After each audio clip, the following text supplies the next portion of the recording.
काही शहरं त्यांच्या भविष्यामुळे प्रसिद्ध होतात, तर काही त्यांच्या भूतकाळामुळे. पण भारतात एक असं शहर आहे, ज्याचा भूतकाळ त्याच्या भविष्याइतकाच थक्क करणारा आहे. आजचं बेंगळुरू, भारताची IT राजधानी, लाखो इंजिनियर्सचं स्वप्न, करोडो रुपयांची अर्थव्यवस्था.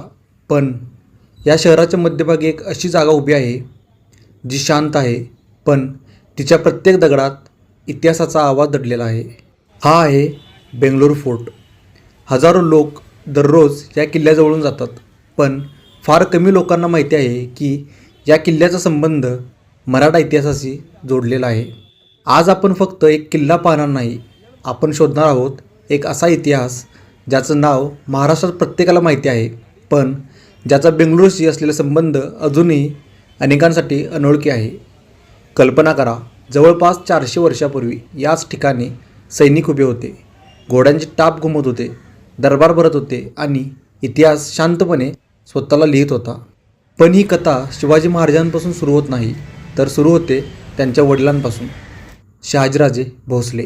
17व्या शतकात दक्षिण भारतात सतत युद्ध सुरू होती, सत्ता बदलत होती आणि त्या संघर्षात एक नाव सतत पुढे येत होतं, शहाजीराजे भोसले. इसवी सन 1638च्या सुमारास बेंगळुरू शहाजीराजांच्या जहागिरीचा भाग बनला आणि त्यानंतर या शहराच्या इतिहासाने एक वेगळंच वळण घेतलं. पण या कथेतील सर्वात मोठा प्रश्न अजूनही बाकी आहे. खरंच बाल शिवाजी महाराज या शहरात आले होते का? आणि जर आले होते तर आज त्यांच्या खुणा कुठे आहेत? 17वं शतक, दक्षिण भारत सतत युद्धांनी पेटलेलं.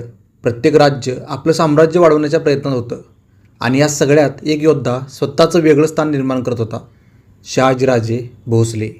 त्या काळात शहाजीराजे आदिलशाहीच्या सेवेत होते. दक्षिणेतील अनेक मोहिमांमध्ये त्यांनी महत्त्वाची भूमिका बजावलेली. त्यांच्या पराक्रमामुळे आदिलशहाने बेंगळुरूचा प्रदेश त्यांच्या जहागिरीत दिला. हा निर्णय पुढे इतिहास बदलणारा ठरला. कल्पना करा, आज जिथे पर्यटक फिरत आहेत, तिथे एकेकाळी सरदार, सैनिक, घोडदळ आणि दरबाराची लगबग सुरू असायची. हा परिसर फक्त एक किल्ला नव्हता, तर प्रशासनाचं केंद्र होतं. शहाजीराजांनी फक्त युद्धच केलं नाही, त्यांनी प्रशासन मजबूत केलं, शेतीला चालना दिली, स्थानिक व्यवस्था सुधारली आणि बेंगळुरूला अधिक सक्षम बनवलं. पण मला सतत एक प्रश्न पडतो, जर शहाजीराजे इथे होते तर शिवाजी महाराजांचाही या शहराशी काही संबंध होता का? इतिहासातील अनेक नोंदी सांगतात की राजमाता जिजाऊ आणि बाल शिवाजी महाराज काही काळ बेंगळुरूमध्ये वास्तव्यास होते. याच काळात शिवाजी महाराजांनी दक्षिण भारतातील राजकारण, विविध संस्कृती आणि लष्करी व्यवस्था जवळून पाहिली. या भिंती खरंच शिवाजी महाराजांनी पाहिल्या होत्या का? याच ठिकाणी ते चालले होते का? याचा थेट पुरावा उपलब्ध नाही, पण त्यांच्या बेंगळुरूतील वास्तव्यासंबंधी ऐतिहासिक उल्लेख नक्कीच आढळतात आणि म्हणूनच हा किल्ला मराठा इतिहासात विशेष महत्त्वाचा ठरतो. इतिहासाची गंमत अशी असते, तो नेहमी मोठमोठ्या अक्षरात लिहिला जात नाही, कधी तो अशाच शांत भिंतीमध्ये दडलेला असतो.